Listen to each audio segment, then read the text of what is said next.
오늘 이렇게 인사하고 하나님의 말씀을 나누도록 하겠습니다. 성령 하나님은 우리를 살립니다. 인사하겠습니다. 성령 하나님은 우리를 살립니다. 예. 성령 하나님은 우리의 심령을 살리시는 줄로 믿습니다. 영혼 육을 살릴 줄로 믿습니다. 우리가 지난주에 베드로 이야기를 들었죠. 베드로의 말씀을 나눴는데 베드로 예수님의 부르심에 토달지 않고 순종했던 사람입니다. 대단한 사람이죠. 자신의 잡을 내려놓고 예수님 부르심 앞에 순종했다라는 것은 아주 참 대단한 순종이고 대단한 사람이었습니다. 그리고 베드로는 예수님의 수제자가 되어서 예수님과 함께 공생의 3년 반 동안 예수님의 말씀도 들었고요, 예수님의 기적도 체험했습니다. 그리고 예수님을 따라다니면서 수많은 일들을 경험했는데도 불구하고, 수제자였음에도 불구하고 극히 평범한 삶을 살았던 것을 우리가 알고 있습니다.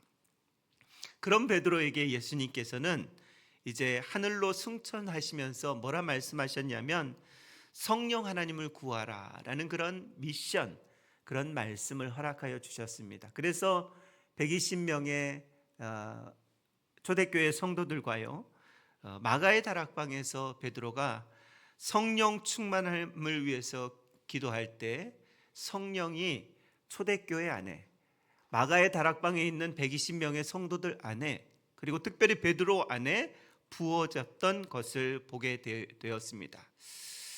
그 후로 이제 베드로는요, 성령의 사람이 된 것입니다. 성령 받기 전까지는 극히 평범한 사람, 아주 일상의 삶에 최선을 다했던 그런 사람이었지만, 성령 받고 난 후의 베드로의 모습은 그 모든 삶이 변화되었던 것을 우리가 말씀을 통해서 나누었습니다. 치유와 회복의 역사를 일으키는 사람, 그래서 초대교회의 엄청난 부흥의 밑거름이 된 사람, 희망과 소망이 된 사람이 바로 베드로가 성령 받고 난 후의 모습이었던 것을 볼 수 있습니다. 지난주에 8년간 중풍병으로 꼼짝 못하는 애니야를 치유해 주심으로 예수님을 자랑하는 인생이 되었다라는 것을 우리가 보았습니다. 여러분, 우리도 성령 하나님의 사람이 되어서 예수님 자랑하는 저와 여러분들 되시기를 바랍니다. 오늘 말씀은요, 애니야가 치유된 그 루다에서 북서쪽으로 약 20km 정도 떨어진 곳에 욥바라 하는 해변 도시가 있었습니다. 그곳에 여제자 다비다가 살고 있었는데요, 이 여제자 다비다를 살리는 베드로의 모습을 볼 수 있습니다. 오늘 본문을 어떻게 시작을 하냐면요, 다비다가 병들어 죽었다라는 그 암울함으로 오늘 말씀이 시작이 됩니다. 본문 36절 37절의 말씀을 제가 한번 읽어보겠습니다. 욥바에 다비다라는 여제자가 있으니 그 사람의 그 이름을 번역하면 도르가라, 선행과 구제하는 일이 심히 많더니 그때 병들어 죽음에 시체를 씻어 달하게 누였다 라고, 그렇게 정말 암울한 그런 말씀으로 오늘 말씀이 시작이 됩니다. 다비다, 아람어지요. 다시 헬라어로 바꾸면 도르가라라는 그런 표현을 쓰고 있는데, 이 다비다와 도르가라는 표현은요, 사슴이라는 그런 의미를 가지고 있습니다. 다비다는 예수님을 믿는 여제자로 선행과 구제에 열심을 내었던 그런 여성입니다. 오늘날로 표현해 보자면요, 우리 권사님들 같은 그런 사람이었다라고 할 수 있습니다. 선행과 구제에 열심을 낸 사람이라고 그렇게 표현하고 있는 것을 보아서 여성으로서 하나님의 공동체와 또 하나님의 사람들을 성심성의껏 섬겼던 그런 사람인 것 같습니다. 그런데 그녀가 죽었다는 소식이요, 욥바 공동체를 아주 큰 슬픔에 빠지게 했던 것입니다. 무슨 이유인지 모르겠습니다. 왜 죽었는지는 기록이 나오지 않지만 다비다가 죽자 그녀의 시신을 씻어서 서늘한 다락방에 두었다라고 그렇게 말씀하고 있습니다. 이것은 유대 장례 문화와 그 시대의 관습이었습니다. 그때 유대 관습은요, 사람이 죽으면 몸을 깨끗이 씻고 향유를 뿌리고 그 다음에 관을 넣어 장례를 치르게 됩니다. 그런데 이 다비다는요, 아직 몸에 향유를 뿌리지 않은 것을 보아서 장례를 치르고 있는 과정인데 무엇인가 기다리고 있는 그런 말씀으로 보여집니다. 그리고 그들은 곧바로 룻다에 있는 베드로에게 사람을 보냅니다. 38절의 말씀이 이렇게 되어 있습니다. 룻다가 요빠에서 가까운지라 제자들이 베드로가 거기에 있음을 듣고 두 사람을 보내어 지체 말고 와달라고 간청하였다라고 그렇게 말씀하고 있습니다. 요빠에 있는 제자들은요, 베드로가 룻다에서 8년 된 중풍병자 애니야를 고쳤다라는, 치유했다라는 소식을 분명히 들었을 것입니다. 그래서 그들은 베드로가 죽은 다비다를 살릴 것이다라는 그런 믿음을 가졌던 것이죠. 성령의 역사가 이곳저곳에서 일어났기 때문에 분명히 베드로에게는 방안이 있을 것이다라는 그런 생각을 가지고 사람을 보내었던 것입니다. 그리고 베드로에게 사람을 보내어서 다비다를 살려달라고 간청하고 있는 모습이, 그것이 오늘 38절의 모습입니다. 여러분, 죽었습니다. 지금 다비다가요, 살아있는, 죽으려고 하는 것도 아니고요, 죽었어요. 그래서 시체를, 장례를, 절차를 치르고 있는 그런 상황 가운데 있는 것입니다. 그런데 베드로가 우리라면 어떤 표현을 해야 되냐면, 이미 죽었는데 끝났어, 이미 죽었어, 사람이 죽었는데 내가 간다고 낫겠니? 라고 그렇게 이야기할 수 있었다라는 것이죠. 여러분, 상식적으로, 이성적으로 생각을 해보세요. 이미 죽어서 장례를 치르고 있는데, 그런데 문상은 가면 뭐 어쩔 수 없겠습니까? 문상은 그냥 갈 수 있겠습니다만, 그러나 베드로를 찾아와서 그를 살려줄 것을 기대하고 믿음으로 초청하고 있는 그런 모습을 볼 수 있습니다. 그런데요, 베드로가요, 문상 가는 모습이 아닙니다. 장례에 가는 모습이 아니라 이미 죽은 자니 내가 기도해도 소용없다, 그런 말 하지 않았어요. 베드로가 급히 일어나서 다비다가 있는 요빠로 가고 있는 그런 모습이 39절의 말씀입니다. 39절 이렇게 되어 있죠. 베드로가 일어나 그들과 함께 가서 이르매 그들이 데리고 다락방으로 올라가니 모든 과부가 베드로의 곁에 서서 울며 도르가가 그들과 함께 있을 때에 지은 속옷과 겉옷을 다 내보였다라고 그렇게 말씀하고 있습니다. 이제 도르가가요, 다비다가 살아생전에 어떻게 섬기고 구제하였는지 오늘 39절에 말씀하고 있습니다. 베드로는 다비다가 놓여있는 그 다락방에 올라가 보니 다비다가 살아있을 때 도움을 받았던 모든 과부들이, 많은 연약한 자들이 슬피 울고 있었습니다.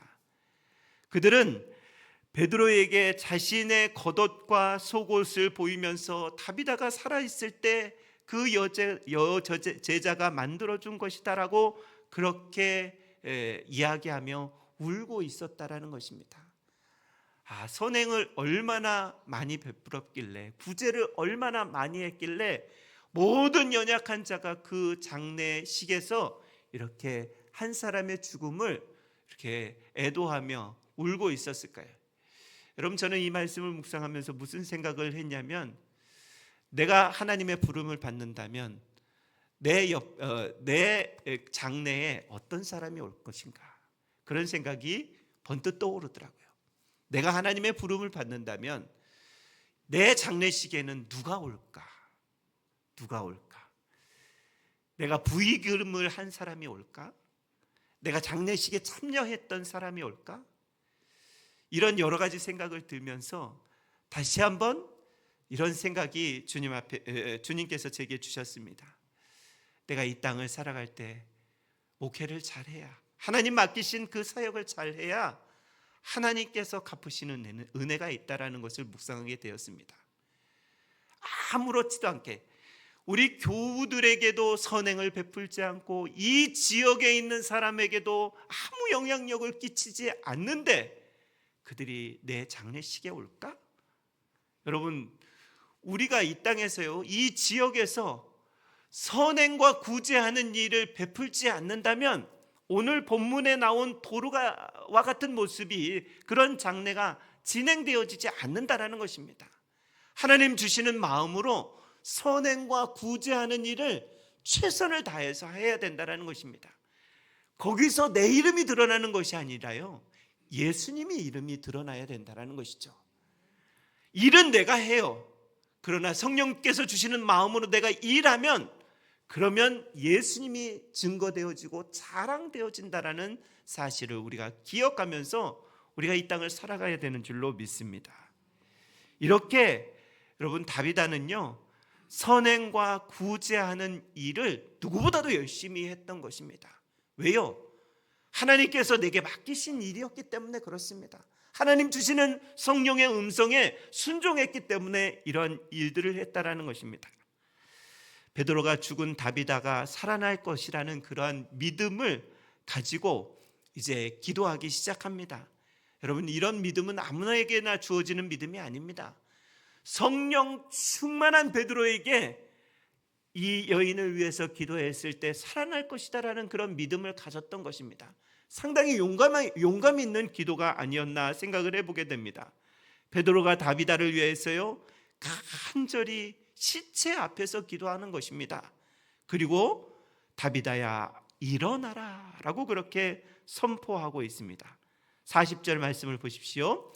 베드로가 사람들을 다 내보내고 무릎을 꿇고 기도하고 돌이켜 시체를 향하여 이르되 다비다야 일어나라 하니 그가 눈을 떠 베드로를 보고 일어나 앉았다. 엄청난 사건이 일어난 것입니다. 여러분, 이것은 성령 하나님이 충만하게 임하였던 베드로에게 있어서 첫 번째 사람을 살리는 기적이었다라는 것입니다.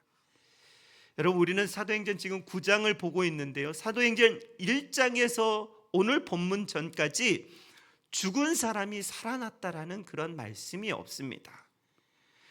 치유와 기적은 일어났다라는 그런 말씀은 사도행전 가운데 많이 보여지고 있는 그런 말씀입니다. 성령 받은 사람들이 기도했을 때 치유와 회복은 일어났다라는 기록이 많이 있는데, 그런데 베드로가 지금 죽은 시체를 향하여서 일어나라고 명령하고 있는 것입니다. 이러한 베드로는요, 성령으로 충만했기 때문에 평소에 예수님께서 보여주셨던 모습을 흉내낸 것이에요. 예수님께서 보여주셨던 모습을 그냥 자기도 해본 거예요. 믿음으로 해본 거예요. 예수께서 죽은 야이로의 딸을 향하여서 달리다 굼, 일어나라, 이 광경을 분명히 예수님 곁에서 베드로는 목격한 것입니다. 그리고 그대로 베드로는 성령 하나님으로 충만하여서 이제 희망과 소망을 선포하고 있는 그런 모습을 보게 됩니다. 여러분, 성령의 사람은요, 베드로처럼 이렇듯 희망과 소망을 선포하는 사람인 줄로 믿습니다. 불가능을 향하여서 가능하다고 이야기하는 사람이 성령의 사람이에요. 우리가 예수를 믿지만 다 성령의 사람은 아닙니다. 세상 사람들처럼 저거는 불가능하다, 우리도 그렇게 생각하고 아무 말 안 하고 지나갈 때가 얼마나 많이 있습니까? 성령의 사람은요, 불가능을 향하여서 가능하다, 주님 함께 하시면 가능하다라고 말하는 사람이 성령의 사람입니다.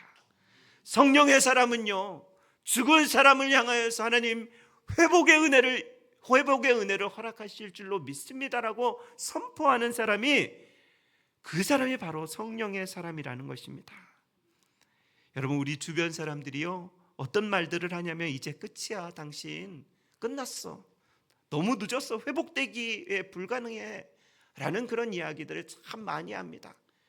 그것이 세상 사람들의 이야기뿐만 아니라요, 우리 옆에 주위에 있는 예수 믿는 믿음의 사람들도 안 돼, 이제 끝났어, 포기해, 안 돼 라는 그런 이야기들을 많이 하는 시대가 되었다라는 것입니다. 그 말에 저와 여러분이 요동치지 않기를 바랍니다.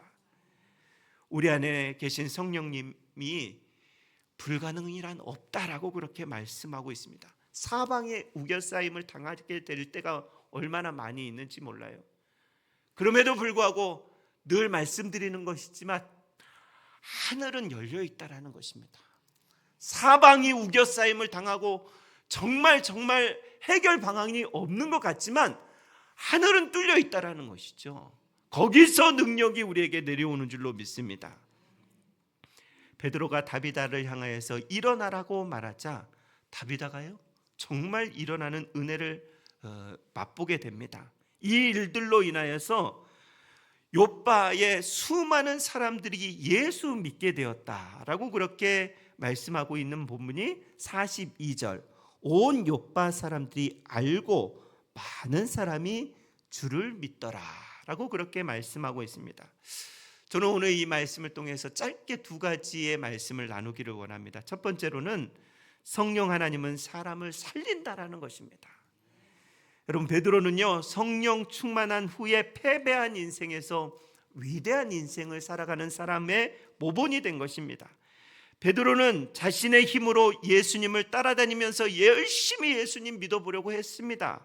그러나 결국 그는 예수님을 부인하는 실패의 인생으로 끝나고 말았습니다. 예수님 부인했죠. 제자의 길에서 포기했죠. 지극히 평범한 일상의 삶으로 돌아가 버렸습니다. 그러나 그가 사도행전 2장에서 성령이 부어지자 베드로가 변화되어지기 시작했는데요, 베드로는 두려움과 우울과 죄책감에서 희망과 소망의 사람이 먼저 자기가 되었다라는 것입니다. 성령이 임하게 되면요 내가 먼저 회복이 된다라는 것이죠. 그리고 베드로는요 넘어진 자를 일으켜 세워주고 비전 없는 자에게 비전을 불어넣어주고 열정의 불이 꺼진 사람에게 열정의 불이 다시 타오르게 했다라는 것입니다. 여러분, 우리의 인생 우리가 노력한다고 잘 됩니까? 잘 된다면 그것이 은혜입니다. 그런데 우리의 인생 우리가 노력한다고 잘 되지 않습니다. 내가 노력했는데도 절망과 좌절이 찾아올 때가 한두 번이 아닙니다. 그랬던 모습이 베드로의 모습이라는 것이죠. 베드로는 내가 노력했어요, 열심히 예수님을 따랐어요, 다른 사람은 다 버려도 예수님 내가 절대 버리지 않겠어요 라고 결단했던 그런 사람이었습니다. 결국 그의 인생 가운데 결론은 그 말이 다 거짓말이 되어버리는 패배자가 되었다라는 것입니다. 여러분, 주님의 일을 하기 위해서 주일 아침부터 열심히 섬겼는데 결국 돌아오는 것은 공격이요, 허무요, 또 낙심입니까? 나 혼자 힘으로 살아갈 때 그런 것들이 찾아올 수밖에 없다라는 것입니다. 내가 좀 어떻게 해보겠다라고 할 때요 넘어질 수밖에 없고, 내 혼자의 힘으로 살 때 절망할 수밖에 없고요, 내 혼자의 힘으로 살아갈 때 좌절할 수밖에 없다라는 것입니다. 예수님은 우리에게 기쁨이 넘치는, 예수 믿는 사람이 기쁨이 넘치는 삶을 살아가야 된다라고 그렇게 소개해 주면서 예수님께서 주시는 기쁨은 주변 사람들과 상황이 주는 기쁨이 아니다라고 말씀하고 있습니다.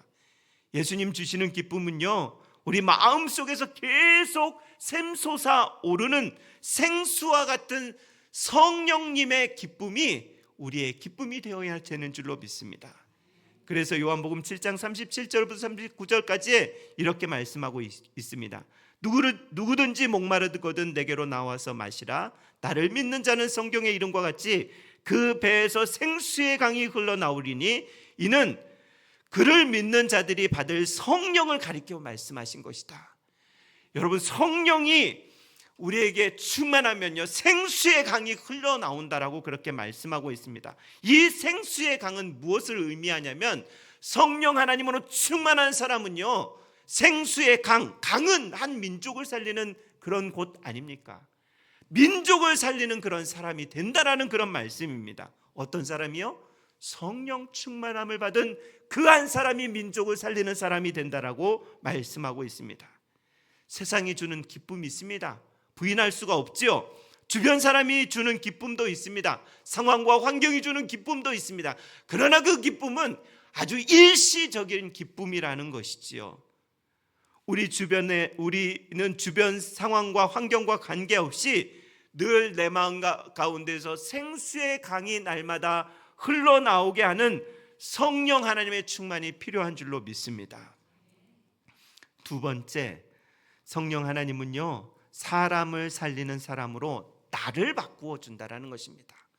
성령의 강이 내게서 충만하면요, 나뿐만 아니라 옆에 있는 그런 사람들을 살리는 사람으로 나를 먼저 바꾸어 준다라는 것이죠. 베드로는요, 오순절 마가의 다락방에서 성령 충만함을 받은 후에 자신의 실수에서 일어나 이제 만나는 사람마다 세우는 사람, 일으키는 사람이 되게 됩니다. 어떤 사람을 일으켰습니까? 성전 미문에 앉아있는 안진뱅이를 향하여서 일어나라고 그렇게 선포했던 사람입니다. 여러분, 성령에 충만한 사람은요, 소망과 희망, 일어나라고 선포하는 자입니다. 포기하라고 이야기하는 자가 아니라는 것이죠. 이제 됐다라고 그냥 멈추는 그런 사람이 아니라는 것입니다. 그리고 사도행전 9장 지난주의 말씀처럼 8년 된 중풍병자, 꼼짝 못하는 중풍병자를 향하여서 애니야야 내 자리를 정돈하라고 말씀했던 사람이 바로 베드로입니다. 성령 충만했던 사람이지요. 그리고 베드로는요, 이미 죽어서 몸을 다 씻어놓고 다락방에 둔 다비다 시체를 향해서 다비다야 일어나라고 그렇게 선포했던 사람입니다. 여러분, 성령의 사람이, 성령 받았던 베드로가 어떤 모습으로, 어떤 선포로 이 땅을 살아갔는지 분명히 보여주지 않고 있습니까? 여러분, 분명히 우리에게 보여주고 있습니다. 성령이 충만한 사람은요, 항상 긍정을 이야기한다라는 것입니다. 절망 가운데에서도, 환경이 어려운 가운데에서도 소망을 이야기하는 사람이 성령의 사람인 것을 우리가 보게 되는 것입니다. 베드로는요, 만나는 사람마다 일어나라라고 그렇게 선포했고요, 가는 데마다 살리는 자로 살았던 것입니다. 여러분, 어떻게 베드로가 이렇게 변화되었습니까? 베드로가 의사가 된 것도 아니고요, 베드로가 신비한 능력을 가진 것도 아니었다라는 것입니다. 그저 성령이 충만한 사람이 되었던 것입니다. 그래서 우리도 성령 충만함을 날마다 구해야 되는 줄로 믿습니다. 우리가 능력이 있어서 이 땅을 탁월하게 살아가는 것이 아니라요, 우리가 뭔가 특출나서 이 땅에서 뭔가 희망과 소망을 가지고 살아가는 것이 아니라 내 안에 계신 성령의 충만함으로 날마다 희망과 소망을 선포해야 되는 하나님의 사람이 된 것을 믿습니다. 여러분, 이렇게 살아가야 됩니다. 성령이 충만하여서 나를 살리고 내 주변에 있는 사람들을 살려내는 사람이 바로 저와 여러분이 되어야 하는 것으로 믿습니다. 여러분, 베드로를 일으켜 사용하신 성령 하나님은요, 저와 여러분을 일으켜 사용하실 것입니다. 혹시 지금 실패와 패배와 안 된다라는 절망 가운데 있을지라도 성령이 임하시면 내가 살아나고 나를 통하여서 주변 사람이 살아나는 줄로 믿습니다. 성령 하나님의 충만함으로 우리가 생각하지도 상상하지도 못했던 놀라운 일들을 기대하십시오. 그분은 우리를 통해서 그렇게 역사하실 것입니다. 바라기는 우리들도 성령 하나님으로 충만하여 살리는 사람 되시기를 주의 이름으로 축복합니다. 성령의 충만함으로요, 우리가 살리는 삶을 살아가면, 그러면 그 다음에 어떤 현상이 일어나느냐? 그 다음에는 예수가 전파된다라는 것입니다. 이것이 최종 목적입니다. 하나님이 우리에게 성령 충만함을 허락하시는 최종 목적은요, 나 잘 살아가라고, 나 기쁘게 살아가라고 그렇게 말씀하시는 것이 아니라 나 한 사람을 통하여서 예수가 자랑되고 전파되기를 위한 목적을 가지고 있다는 사실입니다. 그래서 우리가 이번 한 주간도 성령 하나님을 사모함으로 성령이 충만하여서 내가 살아나고 주변 사람을 살리고 그리고 예수가 저와 여러분을 통하여서 자랑되어지는 귀한 한 주간 되시길 주의 이름으로 축원합니다. 기도하겠습니다. 살아계신 하나님 아버지 감사합니다.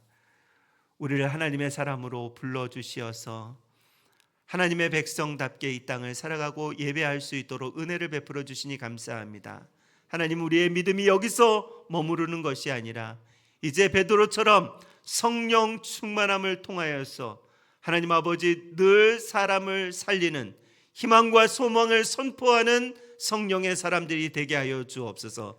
거기서 그치는 것이 아니라 그 일들로 통하여서 하나님 아버지 예수가 나를 통하여서 전파되어지고 자랑되어지는 우리 가론교회 모든 성도들의 삶이 되게 하여 주시기를 간절히 원하오며 살아계신 예수님의 이름으로 기도드리옵나이다. 아멘.